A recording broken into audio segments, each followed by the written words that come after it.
Үйленейік дегенбіз, бірақ ата-анамыз қарсы. Құдамыздың руы кім екен, а? Самуға найман болмаса болды. Менің әкем руға қатты бөлінеді. Жақсы ру болған дұрыс та, андай өсетін ру.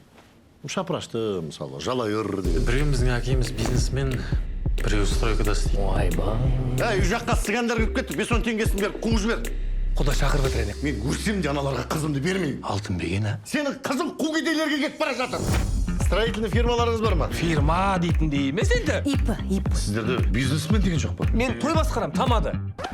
Біз құда бола алмаймыз. Тоқтаңдаршы! Дұрыс қайтамыз. Сіздерге сыйлық дайындап қойдық қой. Кімге? Қандай? Руларыңды білмейсің деген соң біз ДНК тест тапсырдық. Мүмкін сендер даже қазақ емес шығасыңдар. 100% қазақ. Ары қарай оқсашы. 95% жалайыр. Сен маған қыпшақпын деген жоқсың ба? Айналайын, өзім қазір біліп отырмын, қоя тұршы, а? Жанболат. Құда де, жалайыр болсаңыз, сіздің бағана айтып отқан ипіңіз автомат түрде тоғы болатын түрі бар. Ай, ашсаңызшы бәріміз ашып қой. Дедім, ашпайын. Керей болып туылдым, керей болып өлем. 60% ошақты.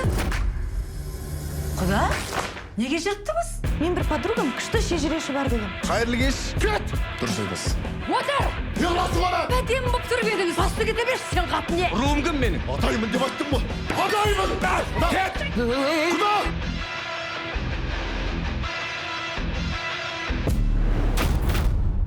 Біз Бағдат екеуміз... Өй, айтпа.